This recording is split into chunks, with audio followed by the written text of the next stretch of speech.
não é sobre o que eu falo, não é sobre a maneira de vestir, não é sobre a maneira de pentear o cabelo, não é sobre o meu estilo de vida, assim, né? Entre aspas. Não é sobre um homem que é conhecido no meio cristão ou no mundo, que talvez eu busque parecer um pouco com ele. Não é nada sobre isso. É sobre o que eu carrego, o que está aqui dentro de mim. As Escrituras dizem no Novo Testamento que nosso corpo físico, nosso corpo é o templo do Espírito Santo de Deus. E quem destrói o templo de Deus, Deus o destruirá. As Escrituras dizem, o que as Escrituras dizem é o que é, e ponto final. Então, o nosso desafio como cristão não é ficar debatendo temas políticos, não é ficar debatendo o que pode ou não pode nas igrejas, apesar de isso ser um pouco de imaturidade, mas isso é um outro assunto. Não é sobre ficarmos com ideologias, discutindo sobre escatologias, sobre isso vai acontecer ou não, se é isso ou não. Não é sobre isso. É sobre um profundo e contínuo e crescente relacionamento com Deus, em que nós somos cada dia mais apaixonados por quem Ele é e nos parecemos por mais de quem Ele é. Nos parecemos mais com Ele. Em João 17,3, quando Jesus ele já está aqui na terra, ele vai fazer uma oração sacerdotal, que foi a última oração dele, digamos assim, né? Quando ele estava no Getsemane com os discípulos, ele fez uma oração sacerdotal. Essa oração sacerdotal, se nós orarmos ela praticamente é como se fosse confirmada. É a oração que Jesus fez ao Pai e a resposta dela está em nós hoje. De anos para cá, a resposta dela está na igreja, nas pessoas. Então, se nós repetirmos a oração que está em João 17, nós vamos ter a resposta de Deus, porque é como se ela tivesse um selo confirmado de sim, uma oração sacerdotal.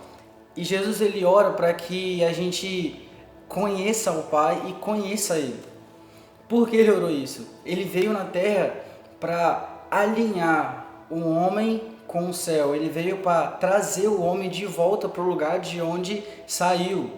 O que o pecado fez foi afastar o homem de Deus, e o que Jesus veio fazer foi aproximar de novo o homem de Deus. Então, em João 17,3, Jesus ele vem no finalzinho mesmo da sua missão aqui na Terra, ele faz uma oração no monte de Getsemane ao Pai e ele diz, e a vida eterna é essa, 2 pontos, ou seja, eu vou falar o que é a vida eterna. Que te conheçam a ti, um único Deus verdadeiro, o Pai, e a Jesus Cristo a quem enviaste, eu. Ou seja, Jesus ele está lá na última oração dele, antes de os soldados chegarem lá para prenderem ele, e ele fala, Pai, com a autoridade que você me deste sobre toda a carne, eu peço que o Senhor agora libere a vida eterna sobre eles. E a vida eterna é que eles te conheçam e me conheçam. Que eles te conheçam e me conheçam. Então a vida eterna não é sobre esperarmos um tempo em que nós vamos chegar no céu, e quando chegar no céu vamos junto com os anjos cantar Santo, Santo, Santo é o Senhor dos Exércitos e toda a terra está cheia de sua glória. Não é sobre ficarmos olhando para Ele e declarando a santidade, a pureza, o poder, a soberania dEle. Isso também vai acontecer, sim, mas a vida eterna ela já está acontecendo aqui na Terra. Mas não são todos os cristãos que estão vivendo a vida eterna. Por quê? Porque se a vida eterna é conhecer o Pai, e se a vida eterna é conhecer também o Filho, que veio e morreu por nós, e nós não estamos nos relacionando com Ele no secreto para conhecer o Pai, para conhecer Ele, então nós não começamos a tomar posse do que já é nosso. E isso é dizer, não Jesus, o seu sacrifício foi muito bom, foi legal, mas eu não quero esse negócio não, eu não quero te conhecer, não quero conhecer o Pai, para mim tá legal aqui, já aceitei, agora isso aqui tá bom. É sobre a gente abrir mão de toda uma nação inteira, digamos assim, para ficar mais fácil, de toda uma nação inteira que a gente pode gratuitamente conhecer, para ficar somente em um pequeno bairro ali, preso, só ali com as mesmas coisas.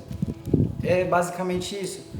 E lá em Gênesis, no capítulo 2, a gente vê que o plano da Trindade, que sempre trabalharam juntos, o Pai, o Filho e o Espírito Santo, era que o homem tivesse parte da Trindade dentro deles e eles vivessem em família.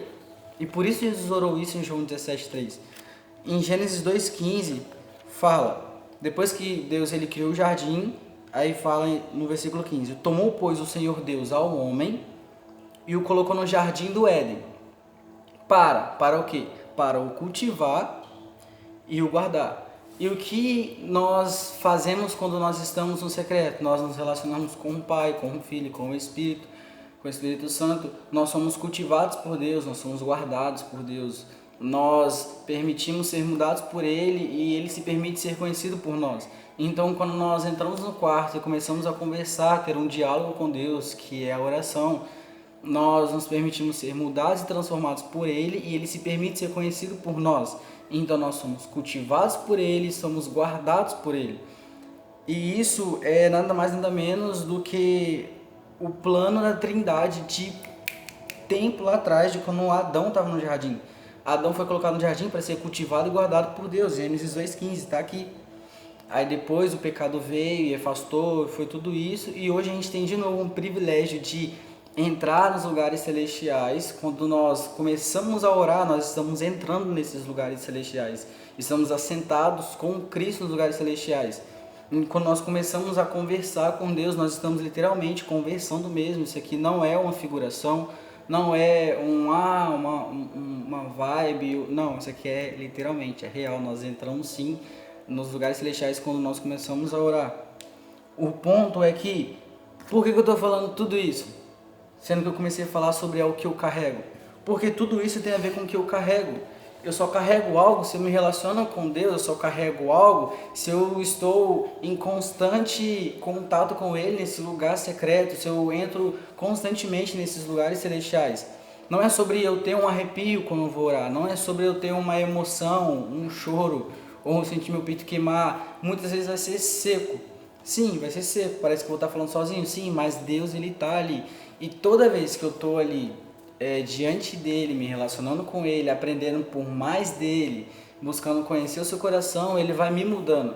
E toda vez que eu saio desse lugar de oração, esse lugar secreto, onde eu posso conhecer a Deus e ele me conhecer também e me mudar, então eu posso ter experiências aqui fora, no mundo, perto das pessoas, diante das pessoas, e Deus ele vai forjando meu caráter. E cada coisa que eu passo e eu venço, eu tenho propriedade sobre isso. E quando eu tenho propriedade sobre isso, Deus ele confirma com a glória dele, ele confirma com a autoridade dele sobre a gente. Então isso não é o que eu falo, é sobre o que eu carrego. Então se eu estou preso em um pecado sexual, e eu venço esse pecado sexual, então eu tenho propriedade sobre esse pecado sexual para falar na vida de outras pessoas que estão presas nisso. E o Senhor, ele derrama autoridade sobre a minha vida para falar sobre isso, porque eu passei e venci isso, entende? E não é o que eu vou estar falando, mas é o que eu vou estar carregando, porque vai estar aqui, eu venci, então está aqui dentro de mim. Então, a gente precisa parar um pouco para refletir qual é a nossa perspectiva de vida. Se é terreno que os homens falam ou se ela é celestial, pelo que as escrituras, que é a própria palavra de Deus que fala, se é o próprio Deus que fala. Aonde nossos olhos estão fixos, no que é terreno ou no que é celestial? Deixa eu contar para vocês uma experiência muito rápida assim. Do trabalho eu estava juntando dinheiro todos os dias e fui colocando dinheiro de um tempo curto numa conta e deixei. E simplesmente chegou uma mensagem do banco, assim, entre aspas, com o perfil do banco e tudo. Eu nem me toquei nisso, pedindo um código que era para fazer uma atualização e tal, e que ia liberar um limite alto de crédito. E tipo assim, era algo que eu estava esperando. Então eu nem me toquei que poderia ser um golpe. Aí depois que eu percebi que já era tarde, apareceu o valor do Pix de todo o dinheiro que eu tinha botado na conta para uma certa pessoa, ou seja, eu tomei um golpe. O que pega aqui não é nem o dinheiro que eu perdi, é a minha reação a isso que aconteceu. Por quê? Porque quando isso aconteceu, eu não fiquei com raiva, não fiquei irado, não fiquei nervoso, não fiquei, sabe, querendo o mal para essa pessoa.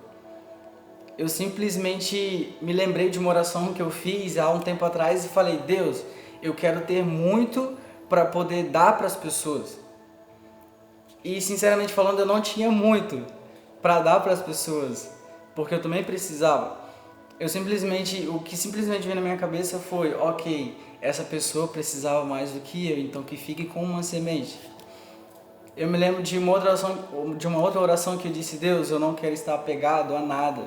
Como o Alessandro Vilas Boas e a esposa dele, a Bruna, disse, nós precisamos da geração daqueles que têm as mãos leves, que deixam ir a qualquer momento as coisas, que não se apegam a carros, cavalos ou riquezas desse mundo.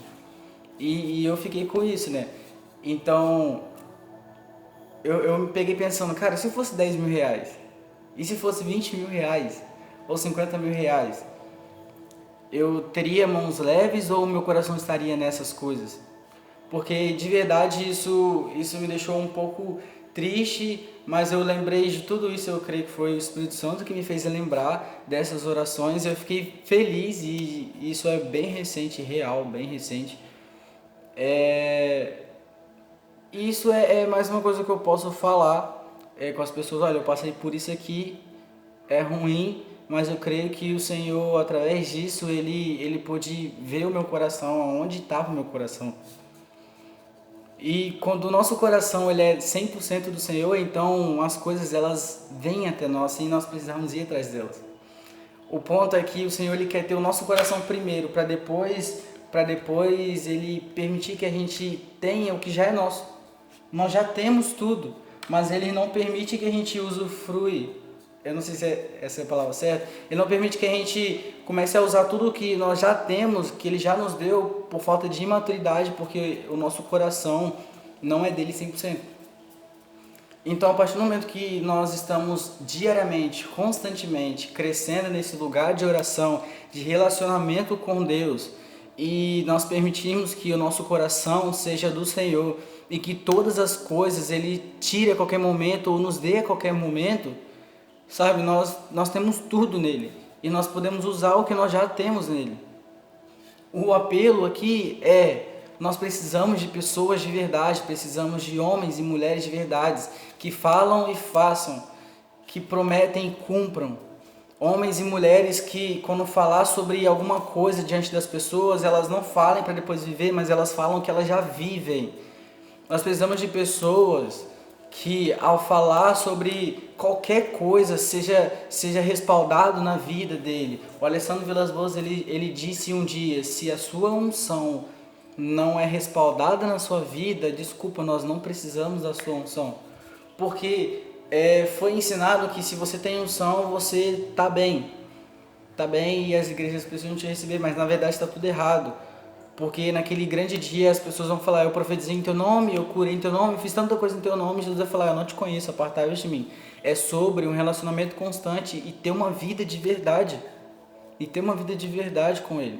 Você pode ter dons, você pode fluir em dons e não ter uma vida de oração, não ser conhecido por Deus, você não se relacionar com Deus. Mas o ponto nós precisamos relacionar com Deus, nós precisamos passar pelo processo, ser aprovado por Deus, pelos olhos como chamas de fogo, termos uma vida de verdade, carregar algo de verdade, porque só assim nós vamos tocar as pessoas de verdade, só assim as pessoas crerão na igreja de verdade.